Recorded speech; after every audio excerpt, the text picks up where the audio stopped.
Good morning, everyone, and welcome to a special Monday morning quarterback Super Bowl hangover edition of Ad Age Remotely. I'm EJ Schultz, news editor here at Ad Age. Thanks for joining us as you recover from last night's ad overload. I am joined by my colleagues today, Janine Poggi, assistant managing editor, our creativity editor, Christine Diaz, and our food reporter, Jessica Wall. Hello, everyone. Hope you're doing better. Hope you're doing better than the Kansas City Chiefs this morning. Just barely. For everyone watching at home, please let us know where you're watching from. Comment on what commercials you loved or didn't love, what's ad stuck in your head, and everything else that comes to your mind on our social channels.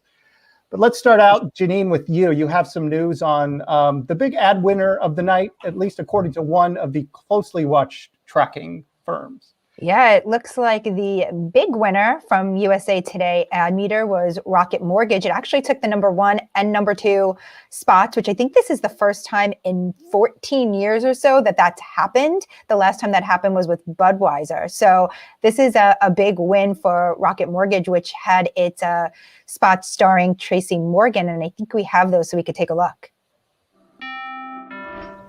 Can we even afford this house? I'm pretty sure we can. Pretty sure. With Rocket Mortgage, you can be certain. Not pretty sure. What's the difference? Let me show you. I'm pretty sure these aren't poisonous. I'm pretty sure these are parachutes. Mine has the sandwich. That's mine. I'm pretty sure you do not run. I'm pretty sure you could take Batista down. You're on. Yeah, I'm pretty sure this is trending. I'm pretty sure these hornets aren't the murdering type. I'm pretty sure we can make it.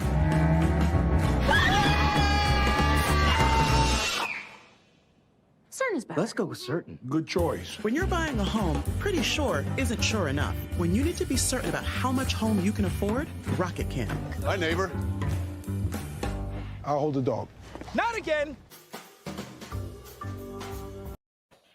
I don't know about you guys, but this kind of feels like the usual slapstick that kind of wins the ad meter. And Christine, do you have thoughts on this one? Yeah, I mean, it's a pretty familiar setup. You know, you pose this running gag and then you carry it out throughout the whole spot. You know, you create this canvas for all these ridiculous situations. But in this case, it was done really well because, of course, Tracy Morgan is hilarious and talented. And they threw in, some great little tidbits there with Batista. So it's not surprising. It's not different, but I can see why, everyone loved it. And also Rocket Mortgage, as we remember, they had another great ad from last year with Jason Momoa, which was a little more unexpected. And I think that one hit number 5 on the ad meter last year.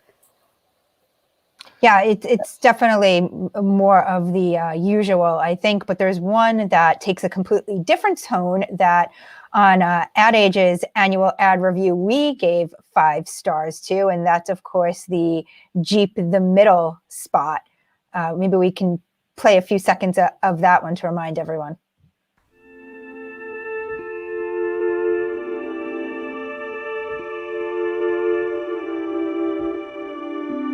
There's a chapel in Kansas, standing on the exact center of the lower 48. It never closes. All are more than welcome to come meet here in the middle. It's no secret. The middle has been a hard place to get to lately, between red and blue, between servant and citizen, between... This one was really interesting.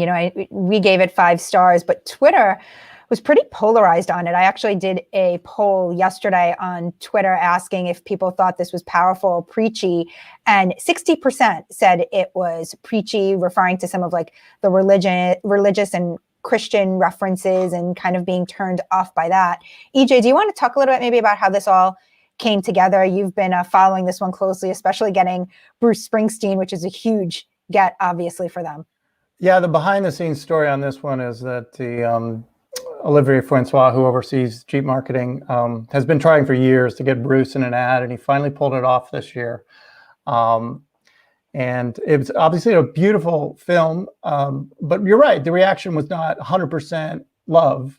Some people were trying to say, really, in this, is there really such a thing as the middle right now? And do we, I saw some of that commentary, it just, and then as you mentioned, there are some scenes of the chapel, which, they make a point to say is, all are welcome here, but there was some reaction to, I guess, the cross imagery in the ad as well. Yeah, do you think where did it land? Do we know where it lands on the ad meter, this one? Did it make the ad meter? I don't think it was in the top 10, was it? It was not in the top 10, no. Yeah, I mean, I think we saw in some of our own comments here that, it's that familiar question.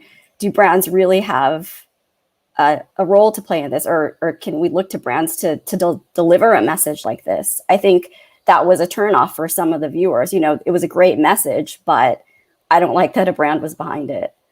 Yeah, there were some other, ads that took a more serious tone and that leaned into the moment that seemed to do it well. Indeed was one of them, another first-time advertiser airing in the game. They're the online job site, and they put out a spot essentially, trying to provide some hope to the millions of Americans that lost their jobs amid the pandemic. And I think we have that one to show.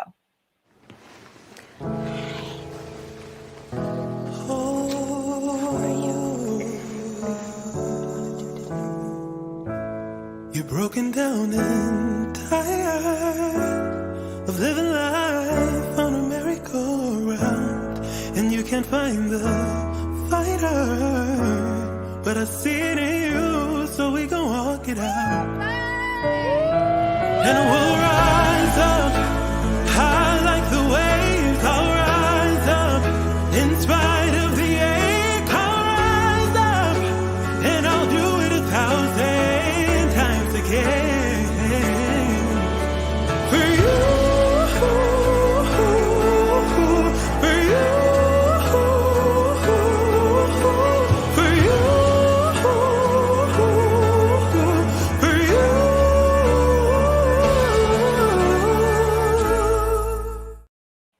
So this is my 15th time, I think, seeing this one. And I continue to get a little teared up. I think it's the song, but I think it's one of those great moments where what the company does, they actually their goal is to find jobs for people, aligns with the messaging and aligns with the current mood and the actual situation that, the country is in. So I really loved it. I love the casting. I thought the soundtrack was great. So we gave this one 5 stars on our ad review. And I think it really did, Anne, what you were talking about in terms of it's the job of a brand to kind of have these messages, but I think it works when that is the message of the company.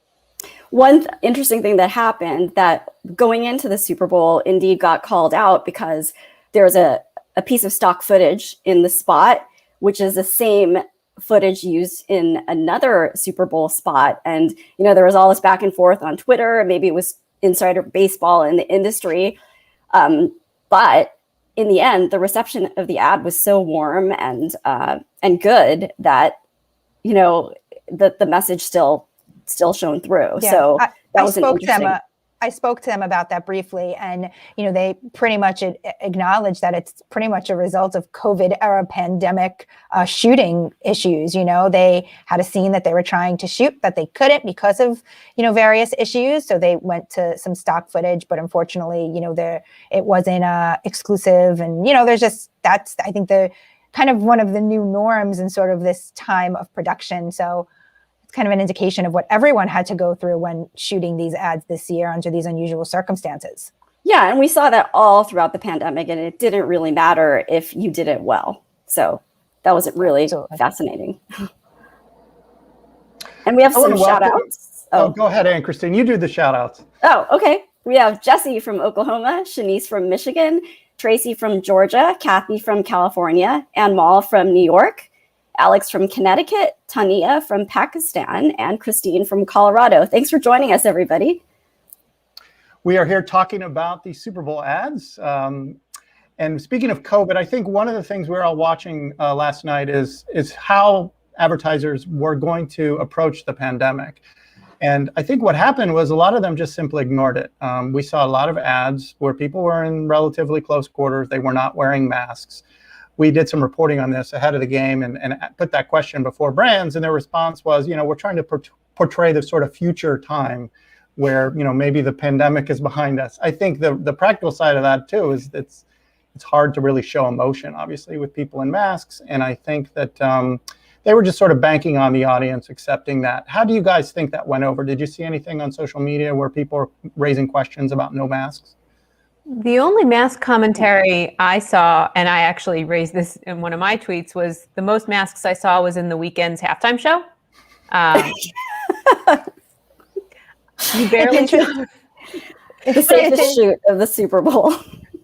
The commercials, if they want them to have a life long after this year's Super Bowl and after the next few months, then they don't want them to be too masky. There were ads that definitely dwelled on 2020. EJ, I know you wrote about the Bud Light gives you lemons spot, which really hits on what 2020 was. So do you need masks in that? I don't know.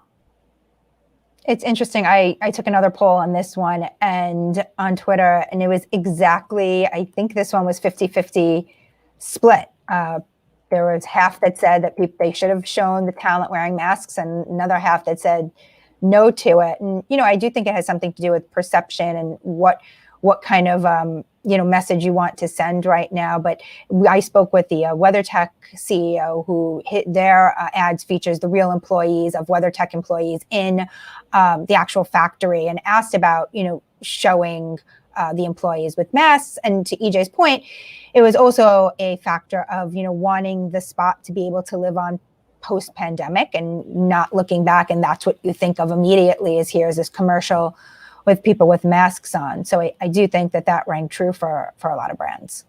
I do think if this game had been played like 6 months ago, we would have seen a completely different ad lineup. I think the people at the agencies and the brands themselves have already cycled through all the we're in this together type stuff. And there's general consensus that maybe it's, that stuff is worn a bit old.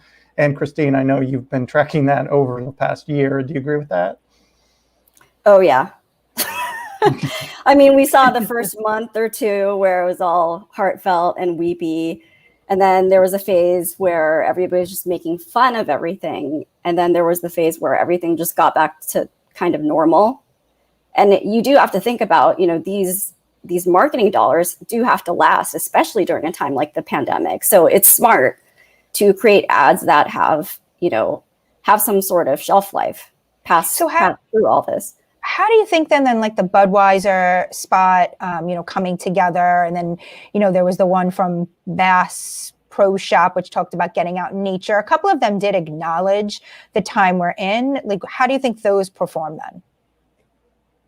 I think you're referring to the Anheuser-Busch, the corporate ad, which I thought it was pretty well received based on what I saw. And I think they helped themselves with the voiceover. You're right. It's funny, when I was first delivered that ad, they sent it to me without the voiceover, and it struck me as very odd because I was seeing all the scenes of people together. But when you put the voiceover in there were some subtle cues about, hoping that, once we're beyond this, they're basically trying to reinforce in their minds the role of beer as sort of a social,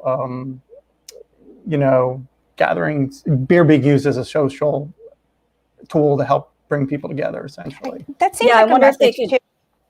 Oh, go ahead. Sorry. No, I was just going to say that hope, EJ, that you referred to of once this is all over. I do think that was the tone for any of the brands that sort of leaned into that kind of messaging, was a hopeful one of like, when we are past this, when it's okay to get back to nature, when it's okay for us to meet again, we're here. And I think that was kind of a thread through a lot of these. Perhaps and that's you could the almost new see version of we're all in this together, right? Yeah. And I wonder if they could just recycle that ad somehow by putting a new voiceover. There's beautiful footage in there with scenes that could play out anywhere. And that was the one that was produced by David Fincher and his company Reset. And it was directed by a director named Adam Hashemi. So, yeah. It's while we're talking about that ad, I know one of the big pieces of news coming into this game that the brand Budweiser was sitting out for the first time in 37 years. a lot of times we'll see Budweiser used as sort of the lead corporate brand for AB when they try to speak to these larger messages. This time they decided to make it a quote unquote corporate spot, and they kind of just threw all their brands in at the end of that spot. But overall, the branding in that ad was fairly subtle. Moving on, I know, Anne-Christine, you've been tracking inclusivity in the Super Bowl ads, not only in front of the camera, but behind the camera. What can you share with us? Well, yeah, well, all of us, I think, have been trying to track it. Janine has written a couple stories about inclusivity largely in front of the camera. And I think this year we saw some great representation in the spots. We saw super diverse casts when it came to an ensemble ad. And then we saw definitely a lot of, people of color or Black talent in the lead roles. So what were the stats on that this year, Janine? I think we got some stuff from AIM and GLAAD. Yeah. So we have been tracking that, and I actually asked pretty much every advertiser. We all asked every advertiser that was in the game sort of how they prioritized diversity and inclusion, both in front of and behind the camera. It's interesting because while you're right, it does seem like, in terms of casting, at least, brands did maybe a better job than in years past of having more people of color in lead or feature roles. Actually, though, my initial tally of the pre-released ads showed that was on par with last year. So there were 27 people of color in leading or featured roles of the pre-released ads. And, of course, there were some that did come out after that, we have to finalize the tally. But it was on par with last year. And actually, the Alliance for Inclusive and Multicultural Marketing said that while brands did do better in casting, actually, when it came to representation, it's nearly identical to 2020, and it was low representation, at least initially, to initial data of Hispanic, LGBTQ+, and people with disabilities in the Super Bowl ads this year. So I think a lot of the thing that sometimes is missed is, yes, casting is great, and it's definitely something that you strive for, but it also has to be in the storytelling itself, and having the cultural nuances be in there as well. Yeah, what I found also interesting was the diversity behind the camera, like in the director's chair. For the past few years, I mean, the industry has been making a big deal about getting more women in the director's chair, getting more people of color in the director's chair, and I feel like we were starting to see some sort of progression on that. We had seen up to 4 women in directing Super Bowl commercials within the last 3 years in a single given year. But if you looked at what happened this year, there were only 3 women behind the camera, and none of those were major advertisers. So Bryce Dallas Howard, who is also an actor, daughter of Ron Howard, she directed the Shift to Shop ad. Nina Meredith directed Robin Hood, and Tatiana Green directed the microban ad that lasted for 15 seconds. And then in terms of people of color, we had Cal Maddock of Pretty Bird, Spike Lee, who we all know, and Tarsem, who's an Indian director. He shot Toyota, and Cameron Busby was one of the directors on Logitech. So if you consider like almost 60 commercials, the remaining of which were directed by white men, it's, it seems like the industry still has a lot of work to do. Yeah. What's super interesting too this year, because I've been tracking this at least for the last 4 years, is female representation in the ads. This year, and again, this is all pre-released ads. I haven't done the final tally yet, but there were 30 women in featured or starring roles compared with 54 men. The gap is much wider this year than last year, which I had like 21 women in leading or featured roles and compared with 30 men. So I don't know what, happened this year in terms of that too. And I did notice, some social chatter about that as well, about the roles that women played in the ads this year. But it does seem like, that was a little behind last year as well in front of the camera. Also, Toyota was the only advertiser, I think, who featured a person with a disability. I do think there was one other spot. I think it may have been Guaranteed Rates that featured that yes. The man, right? I'm forgetting his name. Eric the first, something. Yeah. Who was the first blind man to climb Oh, summit okay, Mount yeah. Everest. Yes. Yeah. So that he was featured in that. But yes, Toyota and Guaranteed Rates was the only two to feature people with disabilities. So that was also down too. Yeah, the interesting thing about Toyota, that ad actually ranked really highly on Ad Meter this year. But there were some complaints about it. There was a tweet, or a couple tweets that we noticed, at least, said Toyota from Jessica Malnick. The Toyota ad also used a disabled person to inspire everyone else. Positioning disability as a tragedy that needs to be overcome is not inclusive. It's exploitative. This was the worst ad so far, in my view. So it's interesting, depending on where you're viewing the ad for, your own point of view, it fell differently.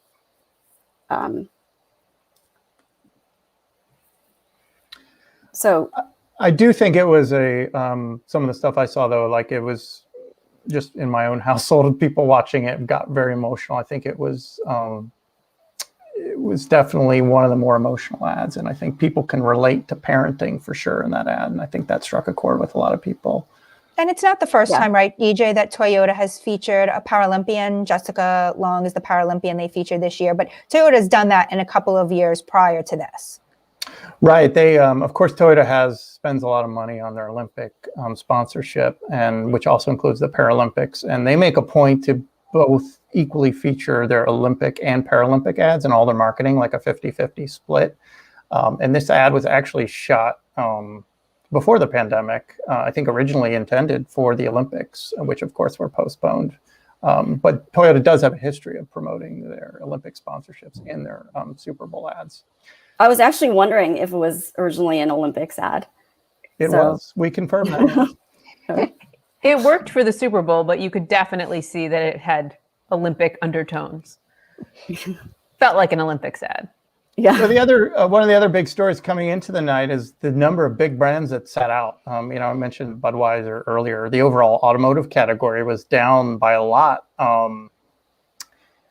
And we did see some brands, though, that weren't nationally advertising get in pretty effectively on the action. One of the things that got a lot of attention over the weekend was Audi's response to GM's Will Ferrell ad. GM, of course, ran an ad promoting their electric vehicle ambitions by using the country of Norway as sort of a foil, saying, listen, we're going to catch up with you, Norway, because Norway has a very high percentage of electric vehicles sold.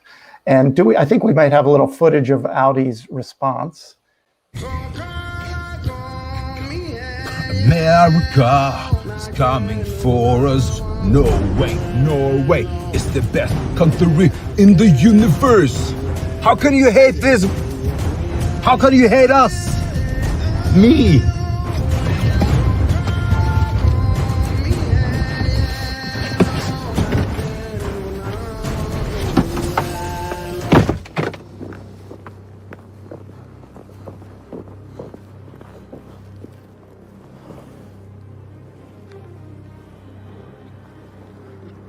You want to punch us in the face?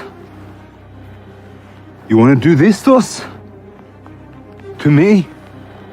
To the world?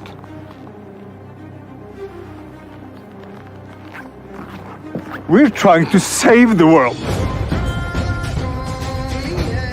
Save it!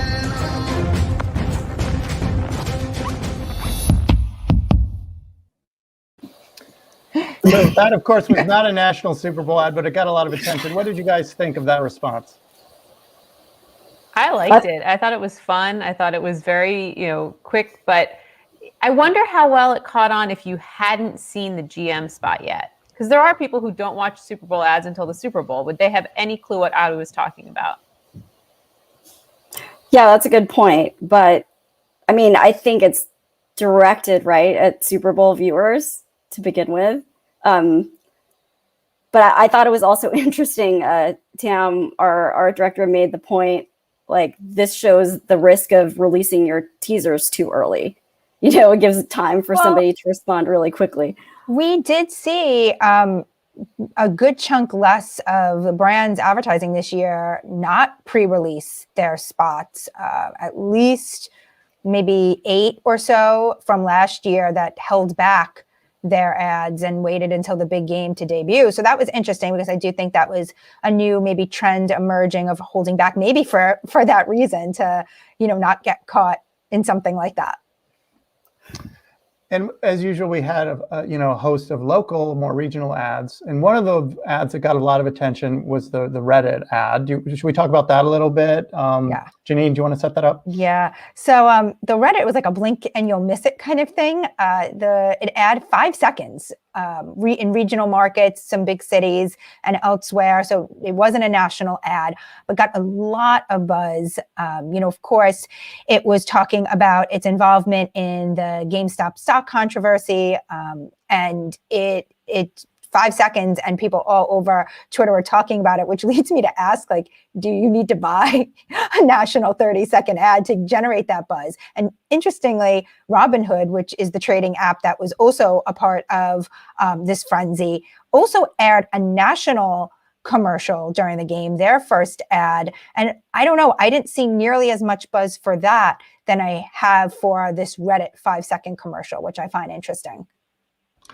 Robinhood could have also suffered from I think they were one of the very last ads to run. And of course, It was a blowout by that point. Should we talk about that a little bit? In the past, when it's a little bit of a gamble to buy these ads in the fourth quarter, and it's a huge payoff if it's a close game.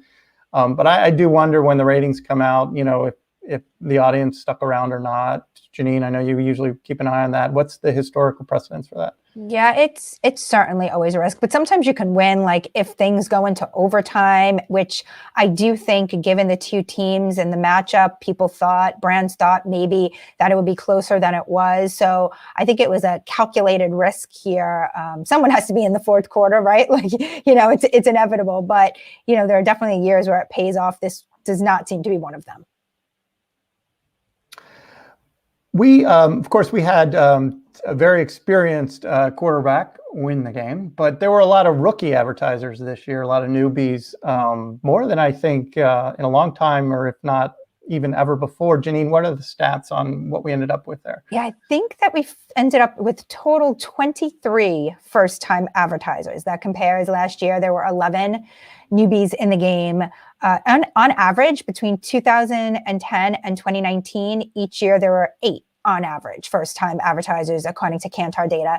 So 23 is a massive amount of first-time advertisers to make their debut. And I do think a lot has to do with the pandemic. You see brands like Scott's Miracle-Gro, Indeed, Fiverr, which is an online freelance marketplace, Mercari, an e-commerce platform, brands that really found their audiences grow amid the pandemic that saw an opportunity to buy in this year.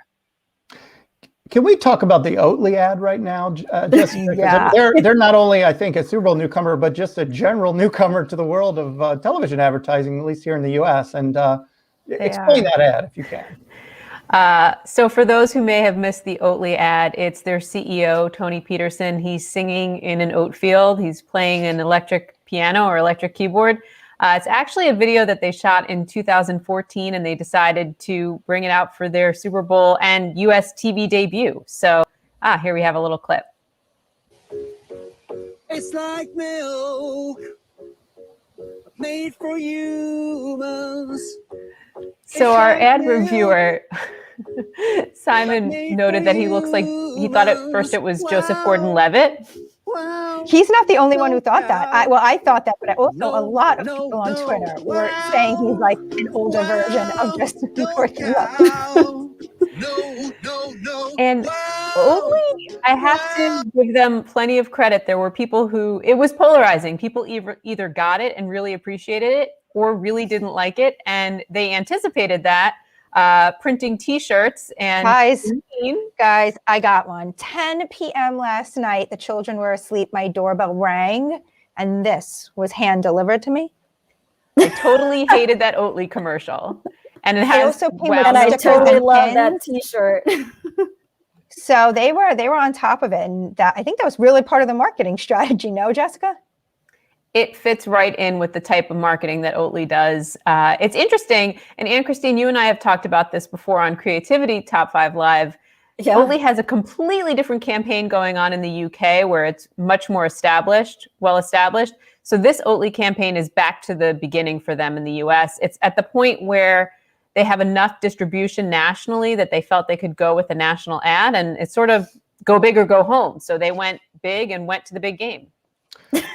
We just got a comment saying it was terrible. There, I actually loved it. It really stood out for me. And we all have that jingle song, whatever. Wow, no cow. It's fantastic. And the CEO wrote that. He wrote that himself. Do you? Yeah, do you he guys probably remember wrote that- it right as he was playing as they were shooting. He wrote it on the spot. It feels like. Do you guys remember the TurboTax? All people are tax people. One from last year, the song. So that song, pretty much, I think for the entire year, was in my head up until like this round of Super Bowl. And I think "Wow, Wow, No Cow" is going to be the one that I hear over and over until something replaces it. Let's talk about another first-timer, Microban, a 15-second ad for an anti-disinfectant. I think our ad reviewer, Simon Domenko, said, how do you review a Super Bowl ad that's not a Super Bowl ad, was his words. Basically to the point where, this was obviously not the normal kind of big production ad. But hey, it's a relevant product right now. Can right? we actually watch it? It's like 15 seconds long, right? Okay, let's watch it. Okay.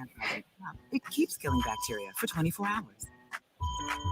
They spray and let dry to form a shield that's proven to keep killing bacteria for 24 hours. Touch after touch. Microban 24. And I think you like an ad I would be served on Hulu or something, but it works. I mean, it works. It is not a Super Bowl ad. Or like weekday morning show television, right? Right. But that scene of spraying the doorknob and knowing that it would be germ-free for 24 hours, it totally got me. I also don't think we could have had a Super Bowl this year without a cleaning product like this. Like I thought initially that maybe Clorox would buy in this year, but like, how could we have a Super Bowl with no like cleaning supplies? Yeah. Right. Well, and getting back to our whether there should be masks on or not, and talking about the pandemic, I mean, this is about as heavy pandemic marketing as you're going to get, spraying your doorknobs. But it's not, it gets the message across. I'm guessing it's selling pretty well. We'll have to track those sales and see how Microban is doing. I was looking on Amazon to see if I could buy it, and like the shipping, it was like you can get it at the end of the month. So clearly there's been demand for it. Maybe a question, maybe what we should track is which sells, because it's owned by P&G as well as Tide, which sells better after the Super Bowl? Tide, which was a big production, Jason Alexander spot, or the Microban anti-disinfectant? Don't give away our story ideas. DJ. Okay, sorry. Let's talk about a couple other newcomers before we move on. Hellman's, how did you guys think that went over, Jessica, with Amy Schumer? I felt like it was fine. I expected better because of Amy Schumer. I think my expectations were a little too high. I don't know. What did all of you think? I think it kind of blended in. Yeah, I think it blended in with everything else. It wasn't bad. Like mayo? It just like mayo. Yes. It blended in. Yeah, it didn't. It wasn't one that like stood out that I remembered. This morning. Right. One thing I am curious about, and if anybody watching wants to let us know, did you see a Hellman's ad or did you see a Best Foods ad? Because Hellman's was actually serving up two versions of this ad depending on where you were watching the game. Because in some parts of the country, it's Hellman's, and in some parts of the country, it's known as Best Foods. These are the little intimate details you get when you bring me on, because food nerd. That only Hashtag people food like nerd. we would care about. How about the Huggies ad? Oh, yeah. That was an interesting idea. And Christine, we were talking a little bit about this one offline. You want to set that ad up just for people who may have forgotten and how you think it went over? I liked it. I mean, it was addressing Huggies, kind of from the point of view of baby, right? It was making babies the star of the ad, and that was out of Droga 5. And they previewed the ad with, a 2-minute film, which was spectacular. It's like this big production. It's kind of like Nike for diapers. And then when it came to the actual big game ad, they featured real babies who were born on game day. And there was a lot of hype around that, which was really interesting. And I was wondering how they were going to integrate the actual baby footage into the final spot. But I think ultimately it was just one scene with pictures of the babies. I wish somehow they could have magically added baby footage too, like new baby footage, fresh baby footage. But overall, I liked it. I thought it was great, a great positioning for an unexpected sort of category. What did you guys think? This is the first diaper commercial ever on the Super Bowl, which is interesting in and of itself. Not typically, you seeing diapers alongside the beer and car and soda brands. But I do think it also speaks to the audience watching the game. And, it's at least for the last more than several years, the audience has been almost 50-50 split female male of the audience watching. So I do think that that's, a part of it too. Yeah, I felt kind of the scene with the new babies went by a little bit too fast, in my opinion. What did you guys think about that? Like, I would have liked to maybe they could have used that a little bit more, perhaps. I mean, look, there's only so much footage a new baby coming out of the womb is going to want to give you.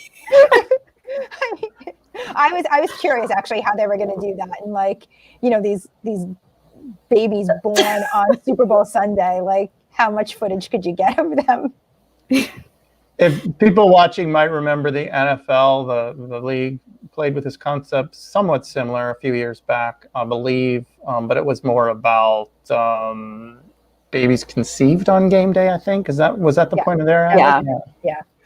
Of course, the Super Bowl has a long history of using babies in advertising, of course, but this was a definitely new approach. I do prefer the real ones, not the fake talking babies.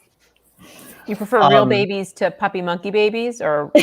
Oh no, I did like puppy monkey baby. Oh, let's talk. Speaking of puppy monkey baby, let's talk about Mountain Dew. They did an ad. They didn't release it early. They kept it closely under wraps because they were running a contest on asking people to count the number of Mountain Dew bottles in the ad. Basically and giving away $1 million for someone who gets it right. I don't think they've announced the winner yet, but the interesting strategy with that ad, obviously it's a way to get someone to watch your ad many, many times, but this way they're doing it by basically dangling $1 million in front of you. And Christine, what was your take on this one?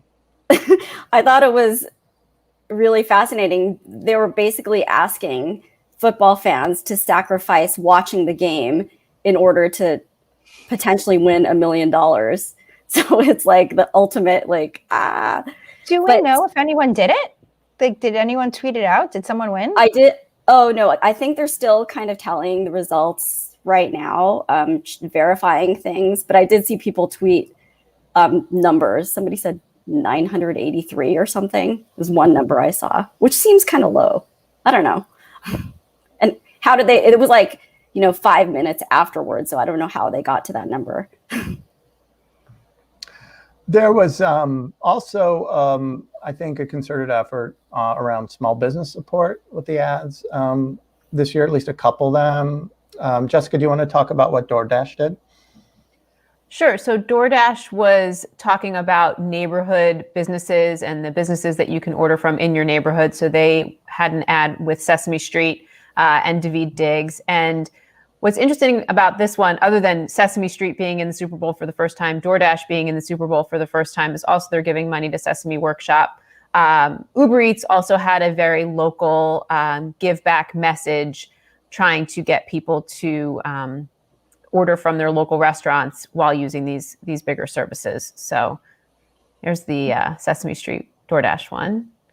And, it's interesting. I think we talked about the COVID response and how brands did or did not, deal with it. When you're on Sesame Street, you can walk around with puppets and Muppets and it's okay. And they don't have any masks on and there's food out in the street and everything like that. So this one, had a fun tune to it. It's catchy. It's a remake of People in Your Neighborhood. And there's Cookie Monster with his cookies. So yeah, we saw, a little bit of giving back with a lot of these ads. Chipotle as well had something with giving back to young farmers. So you saw a bit of philanthropy this year.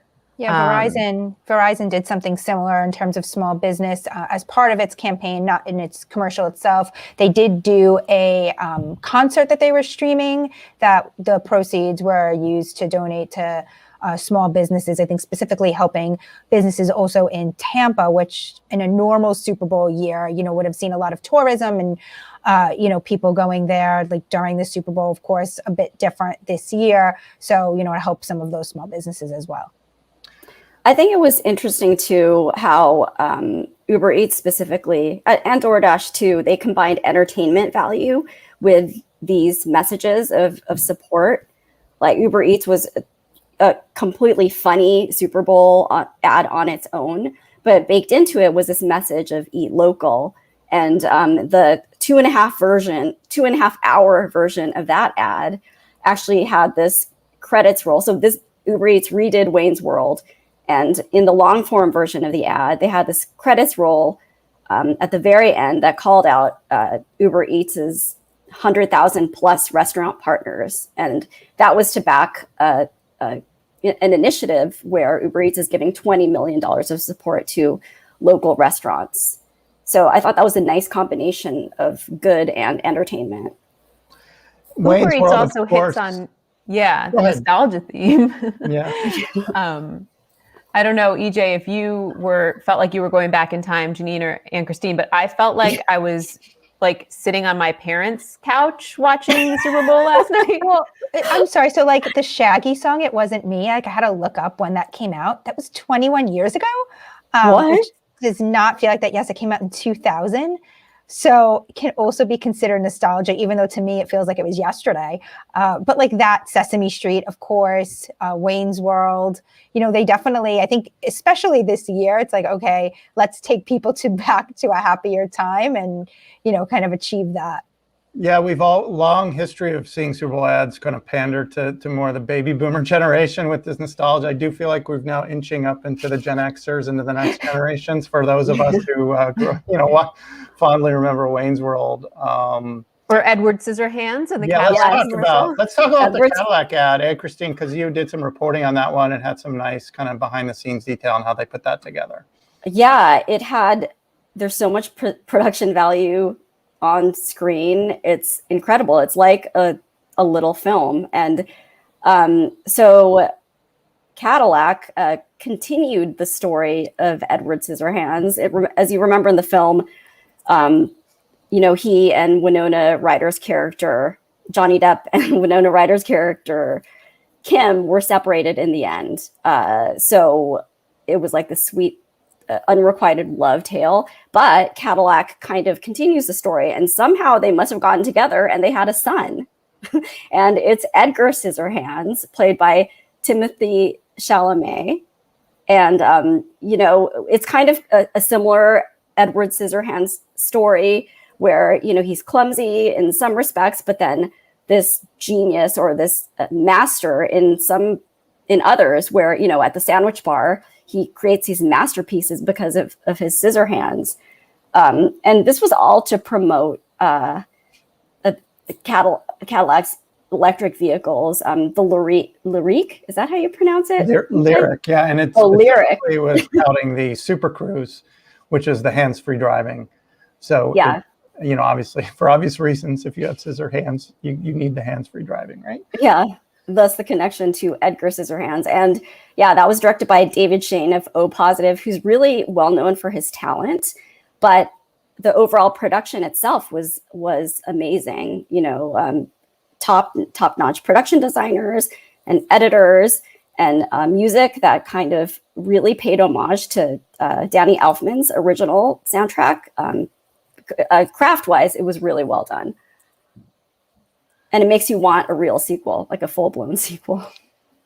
The other brand leaning heavily into nostalgia was Bud Light. They brought back a lot of their old ad characters over the years. Again, this is kind of, do many people, you have to be pretty old to remember some of these, although they did bring the Bud Knight back, who's now died, I think, a couple times during the Super Bowl. How many more times the is he going to die? mascot deaths in the a cardboard Super Bowl. one. Yeah. How do you guys think the Bud Light ad played? I kept waiting for Spuds MacKenzie, and he didn't show. I forgot about Spuds McKenzie. Like, I thought it was fun. I just liked the Bud Knight living and dying again. That was my favorite part. I did see several tweets just mentioning that none of, or very few of, the lead Bud Light legends were female. So going back to our conversation earlier, I just thought it was worth noting. I did see that conversation happening on Twitter as well. Yeah, I mean, I think that speaks to the history of beer advertising. And it was, long been criticized back for years about not, portraying men and women equally. I think the industry itself has made some attempts to correct that. But I think obviously by going back in time, that's what you risk, is you're kind of revisiting that side of advertising. Before we wrap up, go ahead, Christine. I do love the Real Men of Genius campaign, so I'm glad they brought that back too. And they did, after the game, they put out a local spot, I think in Tampa Bay, and they spotlighted, I think, Tom Brady as a real man of genius. So before we conclude, any other ads that caught your guys' attention that we should talk about that we haven't? Any takeaways? Anything? Do you think anything from this Super Bowl is going to be talked about, say, in 3 months, or is it pretty much going to be over in a week?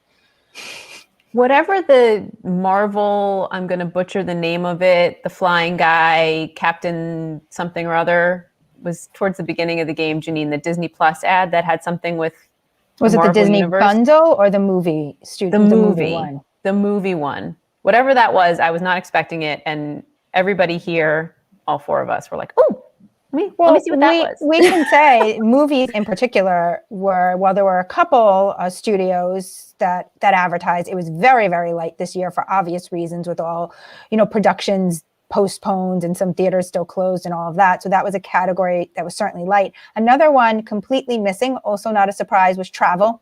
Normally we see an airline or two or hotel chain, and nothing from travel this year. So, that's usually a category that is at least somewhat represented, that for obvious reasons, again, didn't have any ads this year.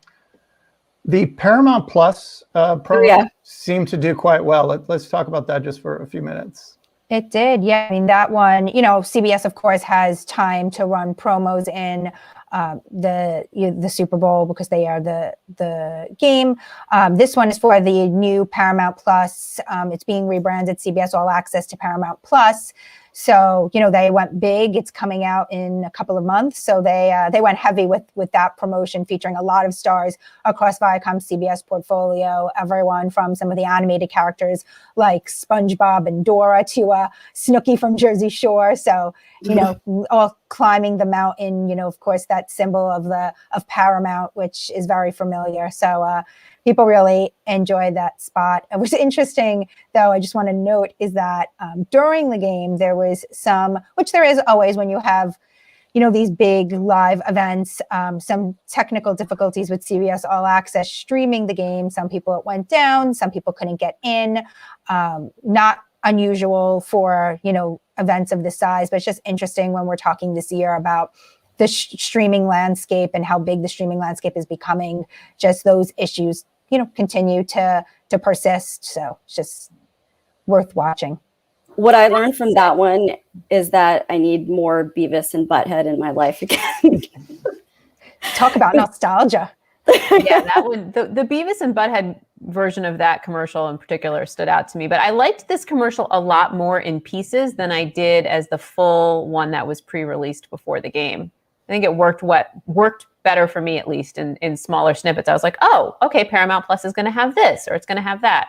The overall ad, I wasn't a huge fan of, but I like these little snippets, especially the Beavis and Butthead one. Yeah, there was something for nostalgia. Everyone. Yeah. All right. Well, we're about out of time today. Janine, Jessica, and Christine, thanks so much for joining me today. I had a lot of fun. And now the countdown begins for who's going to pre-release the first 2022 ad. I know, Janine, you'll be all over that. When are we going to start? When are we going to start the ad? Tomorrow we're going to start talking about it. But in all seriousness, I think we all need a break from the Super Bowl. So hopefully you guys can get some rest. And I want to thank our audience for joining us. And for all of our coverage, go to adage.com/Super Bowl. And if you want to read all of our reviews of this year's ad, head over to adage.com, adage/Super Bowl 2021 reviews. And the entire site is also free today, so indulge all you want. Thanks again, everyone, and we'll catch you next time. Thanks, everyone. Bye. Bye.